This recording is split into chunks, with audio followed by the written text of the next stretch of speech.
Oh, we are live. Wonderful. Good afternoon, everybody. Thank you so much for coming. I'm very pleased to welcome Erica Ruth Neubauer and her fourth Jane Wonderly mystery, which is set in Istanbul, which is one of my totally favorite cities. But actually, I've been all over Turkey, and also Hungary.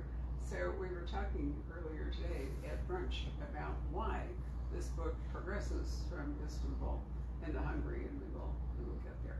So let's go back to the beginning with Jane, because we haven't necessarily had a chance to talk about it. And we were at Murder in the Mina House. Yes.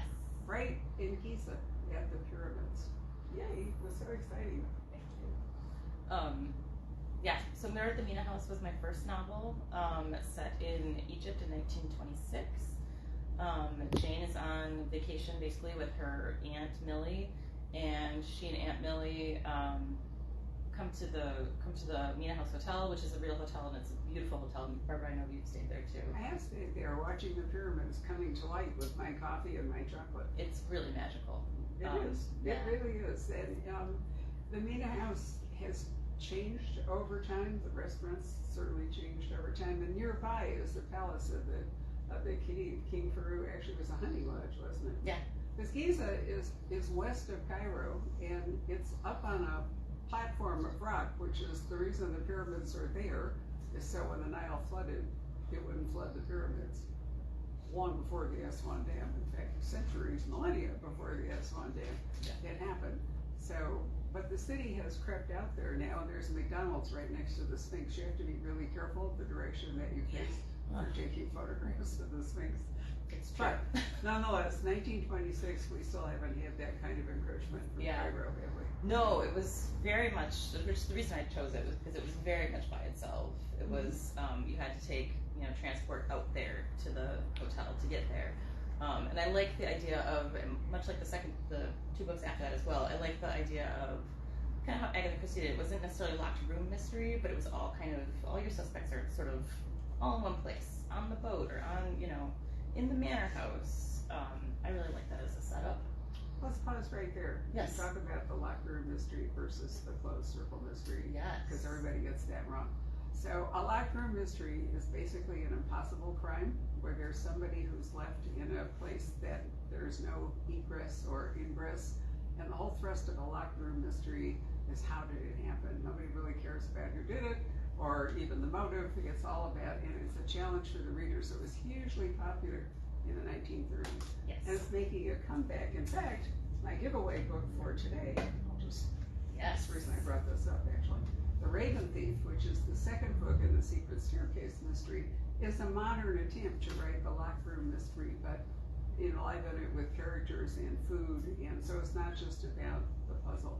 But it's a real challenge to the reader to see if you can figure out how the murder happened before the author has to tell you. And the challenge for the author is you have to work it out before you write the book, because it'd be terrible to get to the point where you have to explain how the impossible crime happened and you don't know, which has happened to more than one. Yeah. It was the man John Dixon Carr who wrote a ton of it. But what Erica Ruth is talking about is basically the Agatha Christie country house murder, which is the murder happens in a place where there's only a certain number of suspects. So if you think of an English country manor or a cabin on a cruise ship or whatever, only the people on the ship or only the people in the country house can't be suspects. So that's different, and that's what you wanted to do, right? Yes. So the first three were definitely like most of the closed circle, where it's just the Agatha Christie style. And then this one is actually different. This is more of an adventure style. It's definitely my homage to Indiana Jones. Yep, it's a quest. Yeah, it's a quest. Very much. I grew up in Indiana Jones as well. So Harrison Ford. Harrison Ford is. He's almost as old as I am, and I love the fact that he's he's in what, 1923, and then he's been in a whole bunch of stuff. I love it that he's having a whole career in his 80s. He is. Jeez. He's like doing a TV show now too. Yeah. Yeah. I love it. So your challenge is to get Jane Wonderly and Rivers, her mysterious boyfriend who may or may not have a commission from the crown, to a super place. Yes. Yep. So does that mean that that in theory you should be kind of taking them to the places where the British went? Because if he's actually like a sub-secret, no, super secret MI6 guy, before MI6 even existed, I think, then, you know, he can't operate if you're in like Brazil. Yes, exactly. So that has definitely come into consideration for future books of where I'll be taking them and where he would have legitimate reason to go. Right, I was making a case for India at lunch, but then we could think about Singapore. Yeah. Yeah. Hong Kong, Yeah. all those places. Cool stuff. Even Yeah. Malta, you probably learn Malta. Oh, that's a great suggestion Right, too. right there, I know. We could talk, right? I love to have authors here so I can plot their books. I can't write them, but I'm really great at plotting. Really, like, yeah.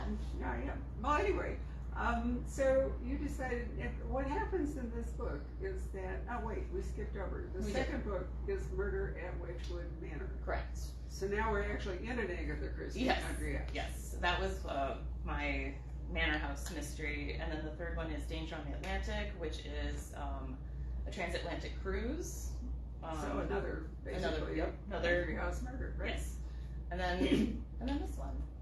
So they're in Boston when you start. Yes. And they have to get to Istanbul for reasons you can explain. But Yes. I have to say, do you honestly think they would have gotten from Boston to Istanbul in 10 days? No. I find that in 1920s, I just can't wrap my head around that.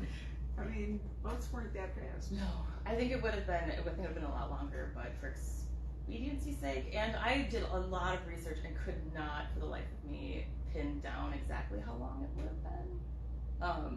So we settled just, on 10 yeah, days. so we'll just believe it. Yes, Why I settled not? on 10 It's days. fiction. It is. And because I had to give them a ticking clock with the. So Jane comes home to Boston, intends to introduce her boyfriend, her paramour, to her father, and finds that he has gone missing and taken out a mortgage against their house and disappeared with the money to Istanbul.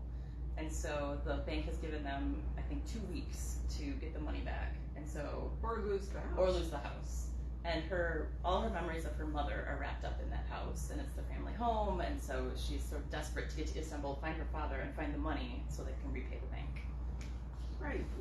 This is the day before, instant bank transfers, so I'm not entirely clear either how she's going to get the money back to Boston in time, but that's another problem. Exactly. So what does Jane's father do?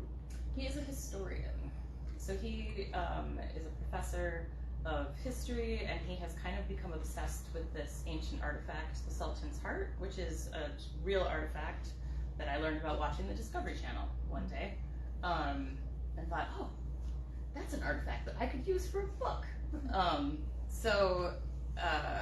like on the cover, it is depicted as a jewel, but it's actually a real mummified heart. So, which is a lot less aesthetically pleasing.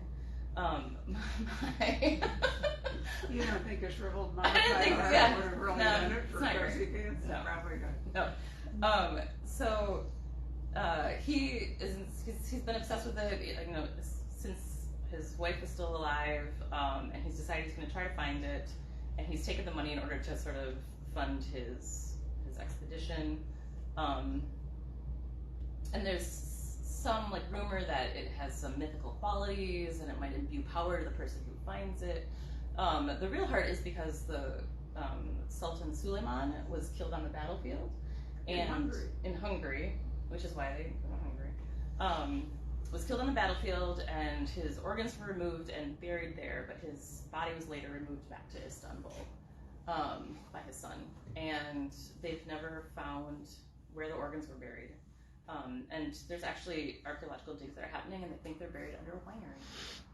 I love that. When Turkey was under communist rule, one of the things the communists did was imagine that they knew how to run wineries better than the people who had done it for centuries.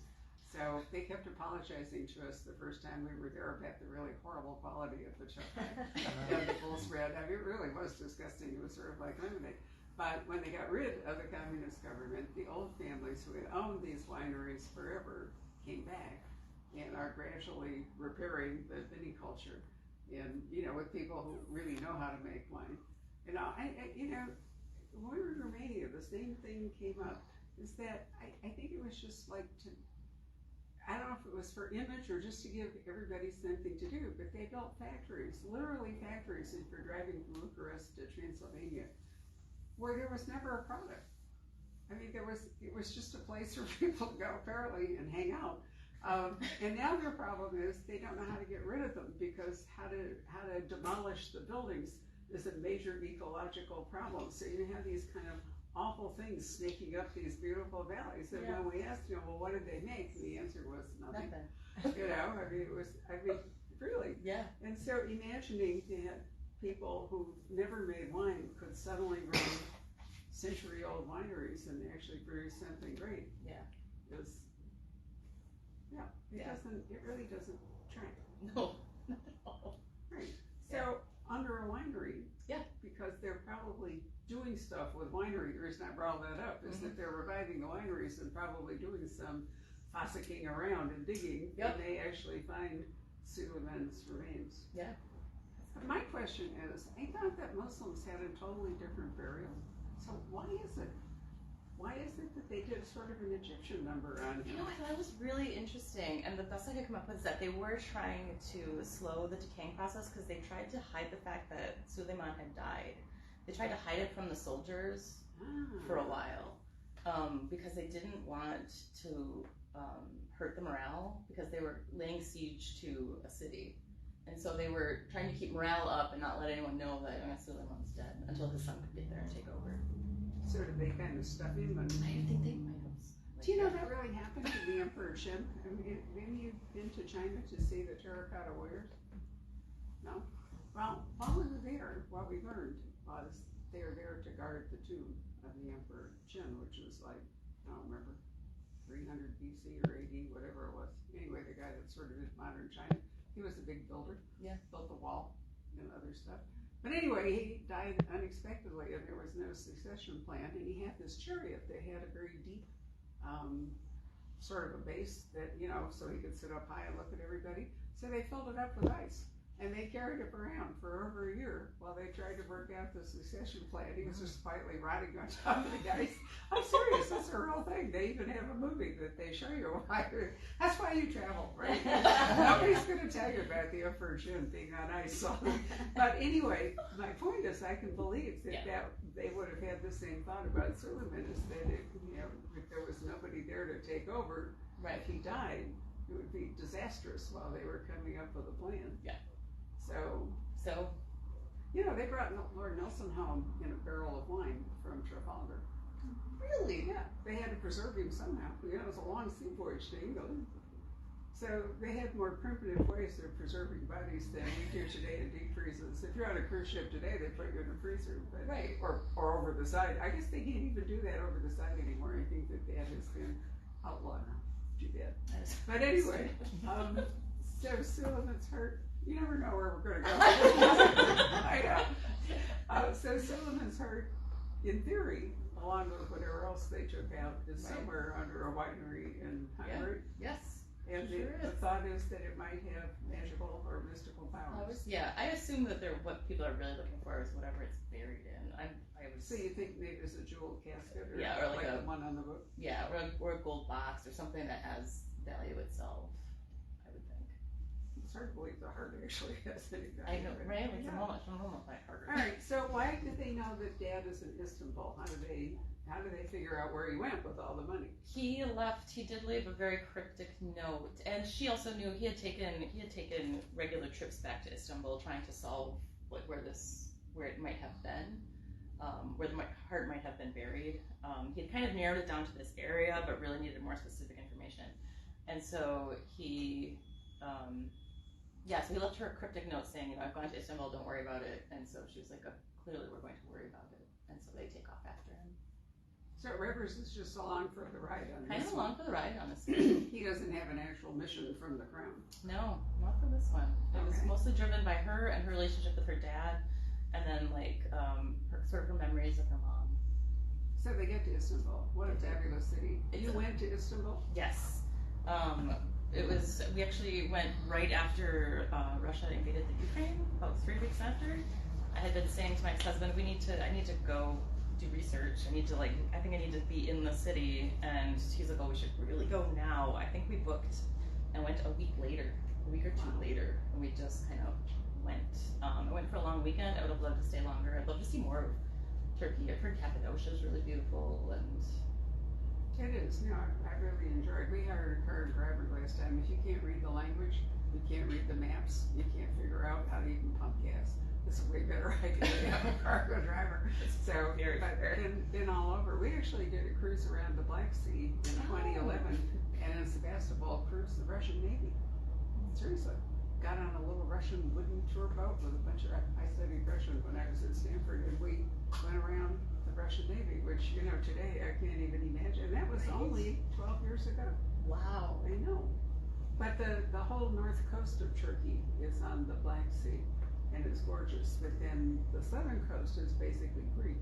Yeah. And in the middle, Cappadocia, I have to tell you, to my great disappointment, is exactly like New Mexico.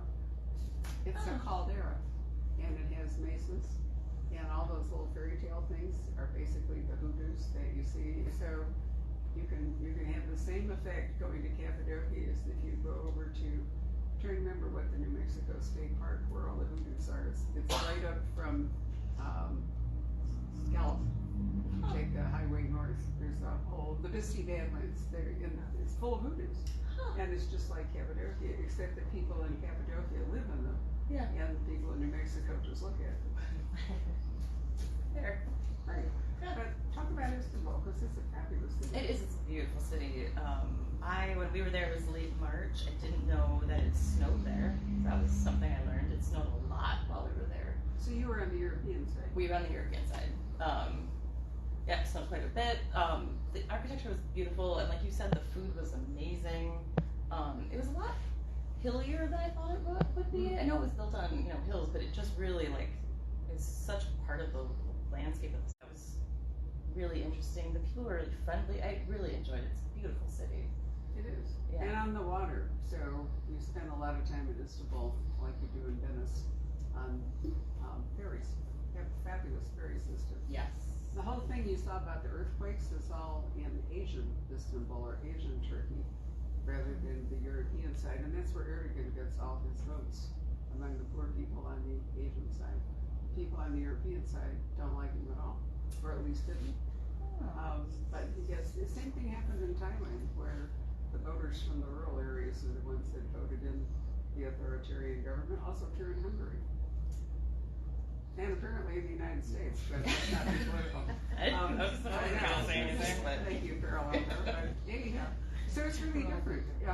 European Istanbul is very European. Yeah, it is. And then Asian Turkey is really Islamic and totally different. Yes. And it's amazing they held it together, under sort of one thing as long as they have. Yeah. What was your favorite part about Istanbul? Riding around on the boats, because you can go down the Bosphorus or up the Bosphorus towards the Black Sea, and then you can go down the Dardanelles, and there's islands all over. Or you can take the Golden Horn, and they have an incredibly great cable car at the top. Oh. Other stuff. So you spend a lot of time doing that. Yeah. And then the other thing are the palaces, which are wonderful. Not just Topkapi, but some of the other ones. Did you have a chance to tour any of the palaces? I did do Topkapi. I think that was the only one I had the chance to do. I did a lot of the mosques. I toured quite a few of those. We were there for such a short period of time, and I had a list of things that I had mentioned in the book, and so I was like, I need to look at this, and I need to look at this, and I need to, study and figure out this, and they have lots of cisterns. They had a terrific water system. Yes. Aqueducts coming in and cisterns under the sea. There are actually restaurants in the cisterns if you descend into them. So that'd be a really spooky place. Yeah. Right. So Dad is where in Istanbul? What's he doing? He's by the time they get there, he has already left, and so Jane is basically forced to figure out the clues that he has figured out, so that she can basically track him down. So it takes them all over the city. I kind of made a treasure hunt for myself, all over the city, and like they have to go here, they have to go here, and they piece it together and kind of figure out exactly where he has gone to. So did they do some basic code cracking and A little code cracking, a little, you know, vandalism here and there, here and there to get what they need. A little light vandalism to get what they need. But your coding stuff was interesting. I mean, you know, secret messages and all that sort of thing. Did you have fun with that? I did, and I really enjoyed the treasure hunt sort of aspect of writing it, and like looking at like the fun places. Like it's a part of it set in the Basilica Cistern, and there's some really cool pillars down there, and so I used those as part of it because they're really cool, and I wanted to be able to write them into the story, so I wrote them in as part of the. You resisted having a body in the cistern? I did resist having a body in the cistern. That's hard. And what a great place for a body floating along in the water. Oh, right. Right. Couldn't work that one in. Couldn't work that one in. I'm Wait. sorry. Yeah. Next time. Kill someone there next time. Well, it's a magical city. It is a I'm magical hoping city. that when all of the unrest and everything goes back, that more people will get to see it. Yeah, I'd actually love to go back and be able to spend more time than I got to.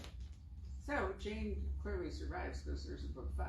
So if that's a spoiler, I'm really sorry about that. Where is she going to go in her next adventure? So next she's going to Scotland, to the Isle of Iona. There I was listening to a podcast and heard about this very strange death that happened on the Isle of Iona in the 1920s. And I thought, oh, what a great idea. It was a gift. So this woman, Netta Fornario, was involved in this strange occult group called the Golden Dawn, and she, W.B. Yeats was a member of the... Yeah, no, I was thinking, it's just such an interesting name. It sounds so Californian. It does, doesn't Golden it? Dawn. Golden Dawn. Right. Not very Scottish, really. No, not It's at never all. golden and dawn. No, it rains a lot. I have them investigating. We're back to Redvers, although Jane is taking the lead on the investigation on this one too, but it is because of Redvers' work that they're there. And then Netta dies, and then she's investigating the occult group. So, Scotland, have you been Scotland, there? I have been there. Woo. I have. It's really beautiful out there. Which side are we on? The Atlantic side or the North Sea side? North Sea side. Yeah. Okay. Yes. Yeah, I've been to Scotland several times. When I was in grad school, I got to do a summer class there, so I lived there for like 6 weeks in Edinburgh. I know it was lovely. And I've taken a couple of trips out to the Outer Hebrides. It's beautiful, I know. They're doing a convention called Shetland Noir in the middle of June, and I have tried every which way I could think of to go for like 4 days, but the problem is you can't actually get to Shetland. No. It's something like, I can't remember, 19 hours of flying time from Phoenix. And then the weather is such that you might not be able to leave, when you want, if the weather goes bad. So I had to give it up because I can't escape some stuff I agreed to do. But I've been there once, but by ship, but I would absolutely love to go to Shetland Noir. Ann Cleves and Anthony Horowitz and Martin Edwards and I don't remember if Richard Osman is going. Anyway, That's I wonderful. know it. And Ellie Griffiths, one of my favorite authors. And so you can see that I might do it. I might do a weather forecast. I might take a 10-day weather forecast and just jump on the British Air and see what I can do. Right, here to London to Edinburgh. Yeah. Shetland. There. Right, we'll see. I'm not sure. Anyway, Yes. but gorgeous. It is The islands beautiful. are really spectacular. They really are. So is part of the fun of writing this series to go to exotic places? It really is. It's part of the fun is to travel. And I love to travel anyway. So it's kind of nice to be able to write it off. So 1920s travel is so different, Yes. It's more leisurely for one thing. Yes, takes a lot longer. It does, right, and rarely by air.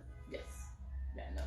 I can't remember whether there actually were any transatlantic. When did Lindbergh go to Paris? Was 29, something like that? I don't think there was any transatlantic flying Not yet. in the mid-20s. I don't think so. Right, so basically by ship. Yeah. Right, So, which is leisurely and yeah, I'm gonna be there for a while. ship. But you're right. I think book 6 might have to be somewhere like India Or Malta. or Malta. On your way to India. Right? You could do that sequentially. Oh, Robert Peters is writing my books for me. That gets patience. That's a great idea. Well, the British Empire actually did wrap around the globe. Still in Yeah, the it did. 1920s, so Redbird's The Secret Agent is not that Yeah, hard it's to It's work some it fun in. places. Right, so tell us about Aunt Millie.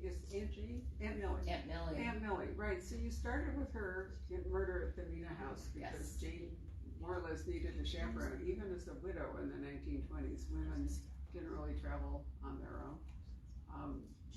But now Aunt Millie is just sort of Around. there. So Yes. amazingly, she's in Istanbul. She is. She shows up. Jane doesn't really want her there.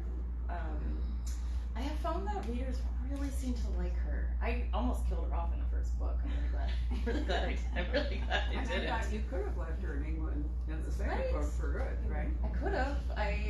She's not in book 3. She does come back for this book. She's not in book 5. For any huge Aunt Millie fans, I'm sorry to report she's not going to be in book 5. So But she's a useful character. she is a useful character. And she's fun to write. She's actually based on my grandmother, who was a lot like that. So, like, just stir the pot, kind of. So Aunt the Millie bear. actually acquired a romance of her own She in did. Murder at Ridgewood Manor, didn't she? She did. And he also appears in this book. Yeah, but he's a useful character. He's a British lord and he has a lot of money. Yep. Which is a really good thing if you're traveling to exotic destinations. Yes. And if you have to get on the Orient Express. So, yeah. I do have them get on the Orient Express. There was no other real good way to get from, Istanbul over to Hungary. The fastest way would have been the Orient Express. So I did do it. There was a reason that There they was a built the reason. Orient Express, Exactly. which was an actual Yes. mode of transportation. Now Yes. it's just a incredibly expensive overnight trip. But Sulari Gentle, one of my authors in my love, actually met her sister and they took the Orient Express. But yeah, it is essentially an overnight today sleeping car, but back then it was a serious thing. That was a really big deal. Yeah.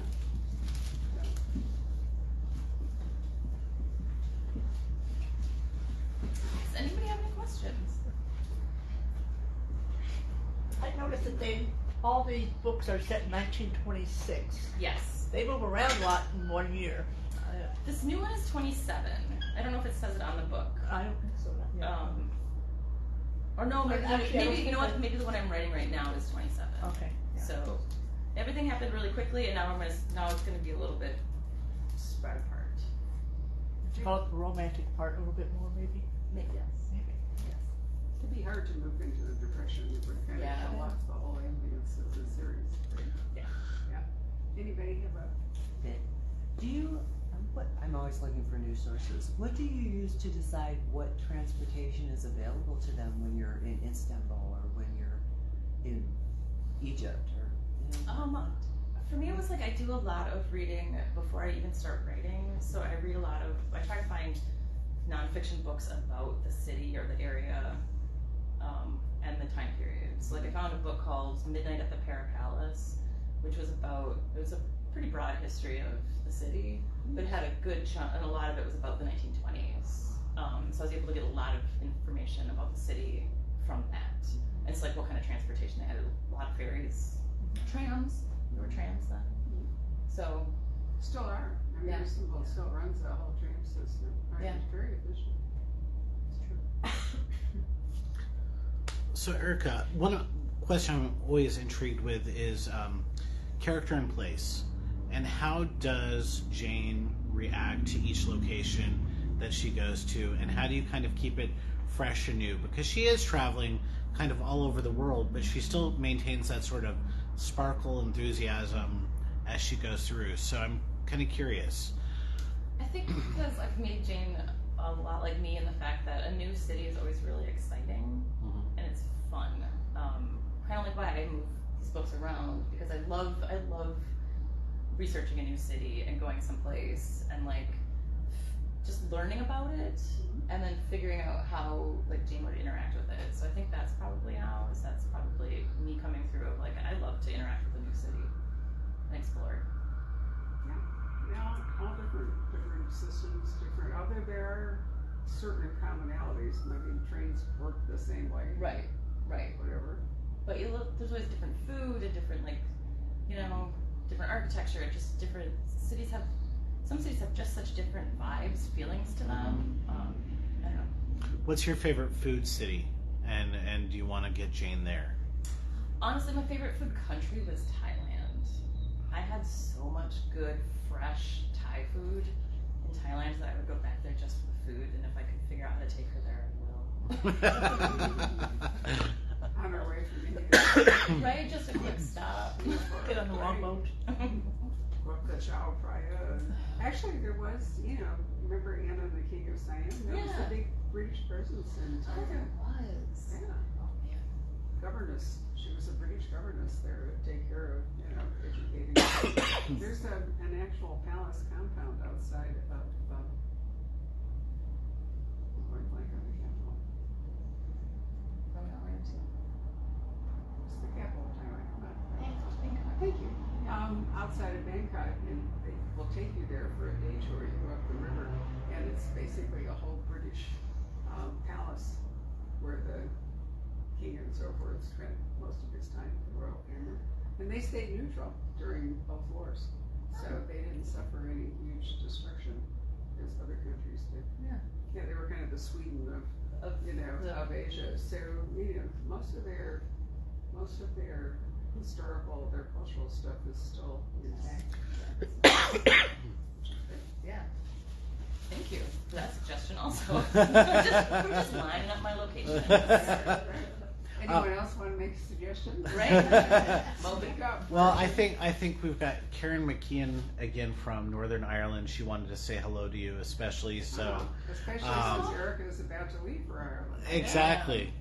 So I just wanted to get that out there that we always have an international audience. It's always a lot of fun to see. In terms of world building, and as you're creating this world around, what are some of the things that you want to kind of keep in, and what are you willing to kind of leave out for convenience of storytelling? Oh, that's a great question. That is a really good question. I cannot think of anything right off the top of my head. That's okay. Come back. I'll go back to that. Yes, ma'am. You have a varied background. Yes. How did you get into writing? I actually got into, I have a degree in English, so I've always been an avid reader my whole life. Starting with Nancy Drew books, when I was in second grade, my mom put those into my hands. But I didn't really, I always wanted to, it was always my dream to become a published author. I just never tried until I became a book reviewer. And I was a reviewer for probably 5 or 6 years. I reviewed for like Publishers Weekly and Mystery Scene magazine. And I started going to conferences, and I remember I was at Left Coast Crime, and I remember hearing Sue Grafton speak. And it was so inspirational that I finally decided to go home, and I had this idea for Mina House rolling around the back of my head, and I finally decided to go home and actually try to do it. And so then I did. Is that your first book? It's my first book. Wow. Sue was inspirational. She used to talk about her shadow self. There's a very good, I think it's still posted up on our Facebook page, interview that Sue and I did. And she talked a lot. It was one of the last things she did before she died, about writing in your real self and your shadow self, the creative part of you, that the voice that comes to you to speak, because you do have to have a voice, don't you? You do.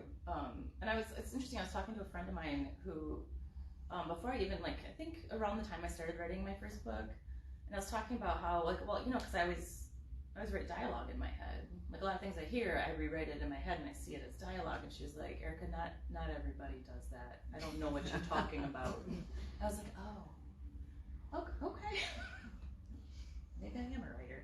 Do you find it harder to write than you expected, or easier? That's a great question. I don't think there's anything about it that's easy. It's difficult. I am a fast writer compared to a lot of other people. I write very quickly. And then I tend to set things aside and come back a month or two later and then revise and revise and revise. I think a lot of the work is in revision, is making things better. So why the 1920s? I don't know if you talked about that yet. Because my dad raised me on old black and white movies and Masterpiece Mystery and Agatha Christie. And somewhere along the way, I picked up very romantic ideas about Egypt in the 1920s. I don't think it's a movie. I think I made it up in my head. But it was like, you know, elegantly dressed people and sipping cocktails. And it was in Egypt, and it was a very fancy hotel with, you know, the slow spinning fans overhead. And there was like a body in the corner, right? So when I decided to write my first novel, I was like, well, of course, that is exactly what I want as the setting. Because it had been in my head for years. Yeah. Is there a body in this book? There is a body in this book. I think there might be 2 bodies in this book. Plus whatever's left of some sort of 2.5 bodies. It's mummified remains. Right. So, anybody else?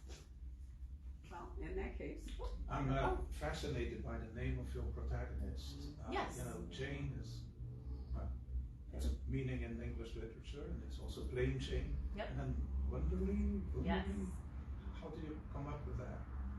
Jane is because it is kind of just a plain name, and I've always just really liked it. I think it's a strong name despite being a plain name. And I came up with Wonderly is because one of the last movies I saw with my dad was The Maltese Falcon, and one of the aliases that Bridget O'Shaughnessy takes is Miss Wonderly, and so I took Wonderly from that. so you stole that one. I stole Wonderly. Is that her married name? Because she's a widow. It is not. It is her maiden name. It She is got her her. maiden She got her name, maiden name back. So she doesn't go around being Mrs. whatever she was. I can't remember. Do you ever tell us what her? Stanley. Stanley? Yeah. Okay. So Jane Wonderly was, so her father is Professor Wonderly. Yes. Right. It's a great name for a professor. Really. It really is. Names are hard. I mean, Names we've are had hard. some really, who was it then? Pam, do you remember the author who was here? I think it might have been Greg Hurwitz writing the Orphan X books, and somebody asked him where he got all his great names. And he said hardly anyone is a volleyball champion person or something. So anyway, he looks up volleyball teams, especially British volleyball teams, and then he takes like, you know, a first name and a last name. I know, I loved it. You know, published lists of players and then sort of sticks them together, which I thought was a great idea. That's a really great idea. I know, and names have fads. You know, I mean, they're like a zillion Susans if you're a certain age, and then you know you get Jennifer. Jennifer's my generation. Yeah. Barbara's mine. There are a load of Barbaras. And, you know, and Victorian names are wonderful. I mean, some of them are like flowers and, you know, other stuff. Yeah. So if you're going to actually write historical mystery, you do have to find a name that is not going to be sticking out as inappropriate. Yes. Yeah. And Redvers, I actually went back through like English baby names from like whenever he would have been born, and like went through the registers and like combed through and looked for something that was interesting and struck me, and then I came across Redvers and I was like, oh, what that? I really liked that. That stuck to me as like, that's who this person is. What's his whole name? Redvers Dibble. Which is why he only goes by Redvers. Dibble sort of anticlimactic. Just Redvers is probably right.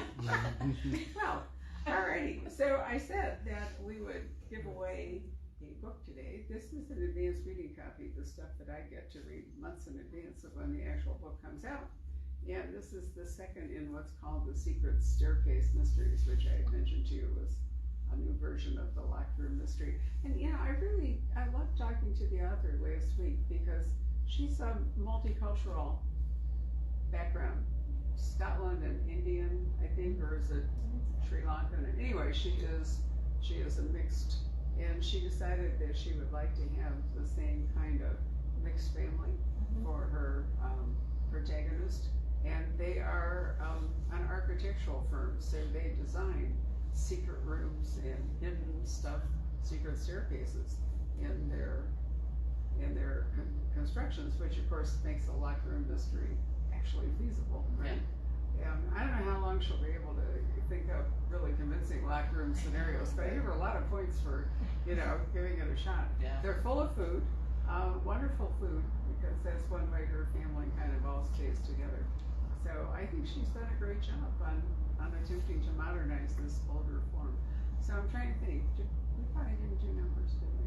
We did do numbers, but I don't know how far we don't. got. All right, so who's come the farthest? Let's do that. You don't get to vote. She's from Tucson. Where are you all from? We're from Florida, Ah, But originally from Belgium. I thought I picked it up. I think they probably get to win the book. All right, so we're going to pass that back. We all can share. Where in Belgium? Oh, wonderful. I'm trying to think. Steve Berry wrote a really wonderful thriller about the Alder piece at Ghent last year. Did a lot of history about Ghent, which I had been to. The only time I went to Ghent was in the summer, and they were having some kind of a fair.